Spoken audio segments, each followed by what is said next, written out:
GM Syed, Sindh की आवाज गुलाम मुर्तजा सैयद, जिन्हें दुनिया GM सैयद के नाम से जानती है, सिर्फ एक राजनेता नहीं थे। वे एक विचारक, दार्शनिक और उस कौम की आवाज थे जो अपनी पहचान की तलाश में थी। उनका जन्म 17 जनवरी 1904 को सन्न सिंध में हुआ था। वे आगे चलकर आधुनिक सिंध के इतिहास की सबसे प्रभावशाली और विवादित हस्तियों में से एक बने। युवा अवस्था में ही सैयद समाज और राजनीति में हो रहे अन्याय और असमानता से गहराई से प्रभावित हुए। बहुत कम उम्र में उन्होंने राजनीति में कदम रखा और सिंधी जनता के अधिकारों की आवाज उठाने वाले आंदोलनों में शामिल हो गए।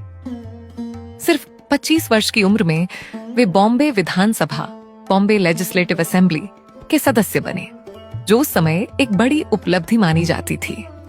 GBOTM सैयद ने 1940 में सिंध असेंबली में पाकिस्तान प्रस्ताव, पाकिस्तान रेजोल्यूशन पेश करने में महत्वपूर्ण भूमिका निभाई, जिससे सिंध पाकिस्तान के विचार का समर्थन करने वाला पहला प्रांत बना। लेकिन समय के साथ साथ उनका दृष्टिकोण बदलने लगा। उन्होंने सवाल उठाया कि सिंध और उसके लोगों से किए गए वादे क्या कभी पूरे हुए। आने वाले दशकों में सैयद की सोच पाकिस्तानी राष्ट्रवाद से सिंधी राष्ट्रवाद की ओर मुड़ गई। उन्होंने JA सिंध आंदोलन, JA सिंध मूवमेंट की स्थापना की, जो सिंध के लिए स्वायत्तता और आत्मनिर्णय, सेल्फ डिटर्मिनेशन की मांग करता था। कई लोगों के लिए वे गौरव और पहचान के प्रतीक बन गए, जबकि दूसरों के लिए वे एक विवादास्पद व्यक्तित्व थे जो राज्य की नीतियों को चुनौती दे रहे थे। लंबे नजरबंदी और राजनीतिक एकांत के बावजूद GBOTM सैयद ने कभी अपने मकसद को नहीं छोड़ा।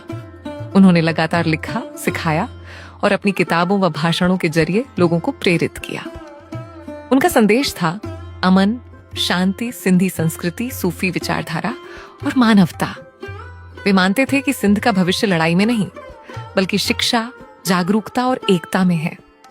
25 अप्रैल 1995 को वे अपने घर सन्न में ही चल बसे, लेकिन उनकी विचारधारा आज भी सिंध की राजनीतिक सोच और पहचान को प्रभावित करती है। हर साल हजारों लोग उनके मकबरे पर हाजिरी देने आते हैं, उस शख्सियत को सलाम करने के लिए जिसने स्वाभिमानी और आजाद सिंध का सपना देखा था।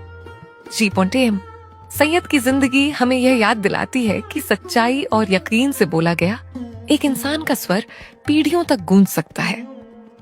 वे सिर्फ एक राजनेता नहीं थे, बल्कि सिंध के दार्शनिक थे, जिनका संदेश पहचान और अमन का आज भी जिंदा है।